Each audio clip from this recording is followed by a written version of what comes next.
They say that love is kind, love is patient. But what about love is queer, loud, and proud? I love the term queer because it encapsulates the common denominator of the LGBTQ plus identity. That is, not fitting in, feeling wrong, or even sometimes defective. Yet, despite all this awkwardness, this sense that you shouldn't be here, being queer is also a superpower. But I'll get back to that in a little bit. So the first time that I realized that I was queer, I was 4 years old. I wrapped a hand towel around my waist and danced around the kitchen in a trance. It was wonderful the way the fabric moved. It felt magical. But something about it made my stomach sink. Flash forward 32 years, and I still get that same queasy feeling whenever I blare Lady Gaga at a stoplight or wear my favorite pair of dangly earrings to a networking event. So over time, it's taken a toll, which is manifested for me in 5 different mental illnesses and frequent thoughts of suicide, which have landed me in the hospital more than once. In a 2017 article for the Huffington Post, Michael Hobbs writes, "Whether we recognize it or not, our bodies bring the closet into adulthood with us." So, what is the closet, and why is it so bad? Imagine trying to suppress every part of who you are, every second of every day. So, for example, remembering to lower your voice an octave before you speak, or laughing at jokes for just the right amount of time before getting too carried away. So, sounds exhausting, right? So what is the point? I'll tell you a little secret about the queer superpower I mentioned earlier. Quite simply, the inverse of the closet and the magic of queer love is joy, pure and simple. It was joy that I felt while putting on a miniskirt, lipstick, and eyeliner for the first time before seeing the midnight showing of Rocky Horror Picture Show as a senior in high school. I'd strike a pose and heads would turn. I'd shout Britney Spears lyrics at random passersby. It was like me, but better because it was real. And queer joy doesn't just end with me. You can see it everywhere, such as in the giant sigh of relief that the main character from Moonlight, Chiron, has after he confesses his love to another man, or the warm swell of violins in the finale of Self-Control, which is a song by Frank Ocean about a man that he loved when he was younger. Hell, you can even experience queer love for yourself if you're really inclined. But despite all the joy involved, all the beauty of queer love, it also constitutes a threat to society. For example, in some countries, just kissing someone of the same gender is grounds for death. But why is this?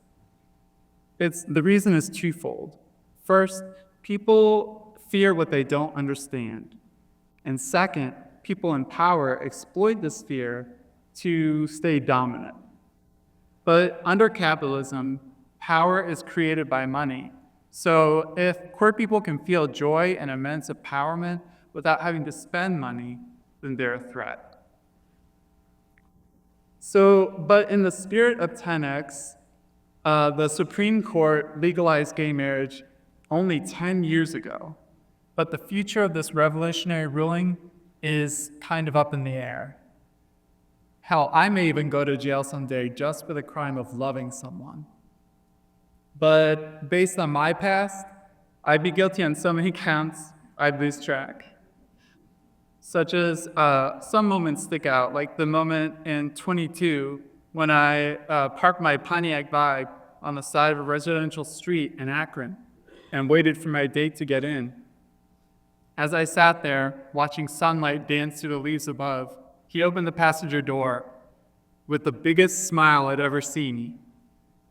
I smiled back and kissed him deeply and said, "You're so cute." I could also point to a first date I had in 2018. when I went into a empty subway car with a guy, and the subway car was hurtling to the far reaches of Upper Manhattan. I inched my hand closer to his, only to hold it delicately before reaching my stop. Finally, if all that doesn't convince you, I could bring up the time where I made out with my ex in the entranceway of my building in Harlem, only to see my neighbors trying to shimmy past. In the end, I've experienced a lot of joy in my life, but with it, heartbreak. But as a quote from my favorite book goes, the love will have been enough. After all, it was enough to sustain me during my first panic attack at age 30, which I had while I was on a date with a different guy. As I kissed him, I started to black out in a sea of racing, intrusive thoughts. But at that moment, he said two words that changed my life: slow down. At that moment, I could feel the cold air from my window unit 10 feet away. I could smell the musk of his cologne, and I could see his eyes, big and somber, looking straight at me. It was the most present I'd ever felt in my life, and probably will ever feel after that.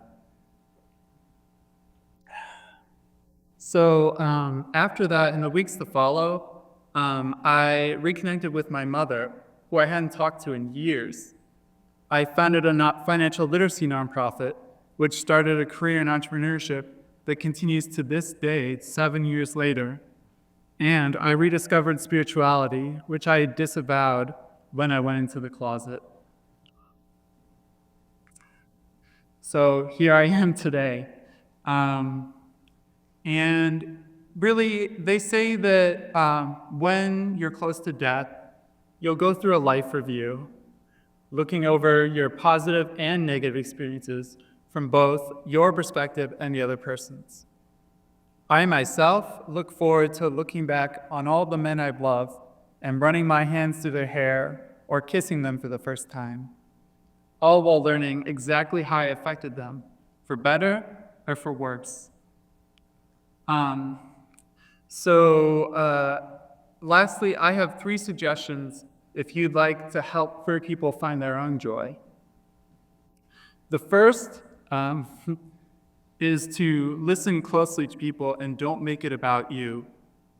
So, for example, my pet peeve is when I gripe to a straight friend about how hard it is to date as a gay man rapidly approaching middle age, only to hear them say, "Yeah, but dating is hard for everyone." It's a comment that diminishes my specific experience, and it's very unhelpful. My second suggestion: respect people's pronouns.